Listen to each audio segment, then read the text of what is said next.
Heidi v Dörfli. Takmer celý november snežilo. S ťažkým srdcom Haidin starý otec opúšťa na zimu pastviny. Prenajal si v Dörfli starý, polozbúraný domček. Kedysi musel byť veľmi pekný, ale teraz potrebuje súrne opravu. Domček je dosť schátralý, bývať sa dá len v jednej izbe. V jednom kúte stojí stará pec vyzdobená pestrými obrázkami. Zdá sa, že pri nej strávia veľa príjemných, teplých večerov. Lavica vedľa nej priam pozýva, aby si na ňu človek sadol a kochal sa peknými maľbami. Toto bude Haidina ríša. Heidi pletie starému otcovi teplý šál. Mačička, ktorá okolo nej poskakuje, je jej jedinou spoločníčkou. Starý otec si tiež zariadil jednu izbu a keď dokončil a poopravoval obrovskú kuchyňu, bolo bývanie hotové. Ďalšie izby tohto starého domu nepotrebovali. Peter k ním chodieval často na návštevu. Nebal sa tuhej zimy. On má veru zimu rád. Tohto roku napadlo toľko snehu, že v ňom dvere do koliby úplne zapadli. Kde je však chyba? Peter vyliezol z obloka a na sánkach sa spustil do doliny až k svojim priateľom. Ako vietor sa prihnal do dediny. Nejde mu do hlavy, že pre mnohých je zima najhoršie ročné obdobie. Pre Petra sú to najkrajšie dni roka. Jedného dňa vyskočil chlapec, ako to mal vo zvyku z obloka. Ale beda. Namiesto toho, aby dopadol do mekučkého snehu, sa šmykol a ocitol sa rovno na zadku. Zem cez noc zamrzla. Natešený Peter vliezol oblokom do domu, vopchal si do vrecka kúsok chlebíka a povedal: Dnes poletím do školy. Vyobímal si mamu, zaželal jej pekný deň a už ho nebolo. Utekal po sánky, ktoré poslednej jari odložil do kúta. A už letí Peter na sankách do doliny. Keď míňal školu, pomyslel si: bola by väčšina škoda prerušiť túto fantastickú jazdu. A namiesto toho, aby zabrzdil, popohnal sánky a fičal ďalej, smerom na Mayenfeld. Aj tak už zmeškal vyučovanie. Peter sa rozhodol, že pôjde do Dörfli. Veľmi sa neponáhľal a tak dorazil práve vo chvíli, keď si starý otec Heidi sadli k raňajkám za prestretý stôl.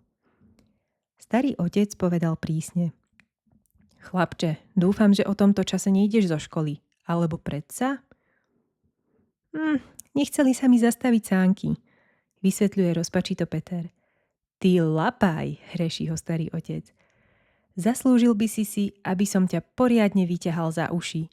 Čo by si urobil s kozami, keby sa ti tak zatúlali? Potrestal by som ich. Výborne, Peter. Dobre ma počúvaj. Ak ešte raz preletíš len tak popri škole, namiesto toho, aby si do nej vošiel, dostaneš odo mňa, čo ti patrí. Peter zahanbene sklopil oči a ukradomky pozeral ku kozubu. Tam totiž visel bič na kozy. A je to vybavené, povedal starý otec. Tentokrát si vyviazol so zdravou kožou. Sadni si a zajedz si s nami. Potom môžeš odprevadiť Heidi k starkej. Škárami v drevených stenách preniká do izby nemilosrdná zima. Deti zastihnú starku v posteli. Necíti sa dobre. Trasie sa chudierka od zimy, hoci je zababušená do veľkého vlniaka. Prikrytá je iba prikryvkou. Chvála Bohu, že si prišla, prihovorila sa k Heidi. Si naozaj chorá? Pýta sa ustarostene malé dievčatko. Nie, dieťa moje, som len celkom stuhnutá od zimy. Heidi si povzdychla, vie presne, čo chýba jej starej priateľke. Dobrá posteľ s teplými prikryvkami. Keď sa Heidi ponúkla, že starke niečo prečíta, tá jej s radosťou prikývla. Prečítala by si mi pesničku? Spevník je tam na skrini. Heidi si priniesla knihu a začala čítať.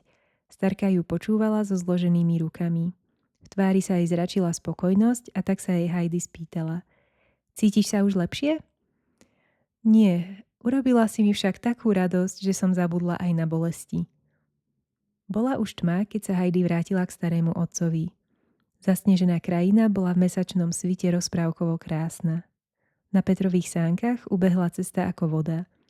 Malému dievčatku sa zdalo, že sa mu všetko iba sníva. Keď opäť sedela v útulnej izbičke pri teplej peci, musela neustále myslieť na úbohú slepú starku. Ako by jej len mohla urobiť radosť? O niečo neskôr, keď už takmer usínala, po tvári jej preletel úsmev. Čo jej to len prišlo na to je prekvapenie. Nasledujúci deň sa jej zdal nekonečne dlhý. Heidi sa už nevie dočkať Petra, kým nepríde do školy. Konečne, už je tu. Heidi beží chlapcovi v ústretí. Poď k nám, musím ti niečo povedať. Hovor už konečne, súri ju Peter. Musíš sa rýchlo naučiť čítať, to nie je možné. Ja sa to nikdy nenaučím. Daj mi s tým pokoj. Nehambíš sa takto hovoriť v tvojom veku? Ja tiež viem čítať a som oveľa mladšia ako ty. Uvažuj trocha, mohol by si čítať svojej starkej. Ja ťa naučím čítať.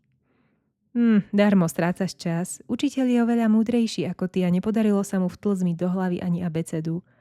A napokon, ja to vôbec nepotrebujem. Na jar sa tak či tak vrátim na pašu ku kozám. Oči malého dievčatka sa blízkajú od hnevu. Keď sa nebudeš chcieť učiť, poviem tvojej mame, aby ťa poslala do Frankfurtu. Viem tam o jednej škole pre lenivcov tvojho druhu. Tam sú učitelia veru prísni.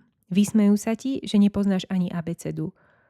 Chudáčik môj, nechcela by som byť na tvojom mieste. Peter chvíľku váhal a potom povedal. Skúsim to, ale...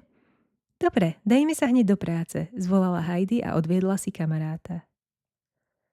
O mesiac. Peter sa s kríkom vrútil k starkej do izby. Už to viem. Čo vieš, chlapče? Pýtala sa starka. Viem čítať. Je to možné? Zvolala mama, ktorá sedela pri starkej a niečo plietla.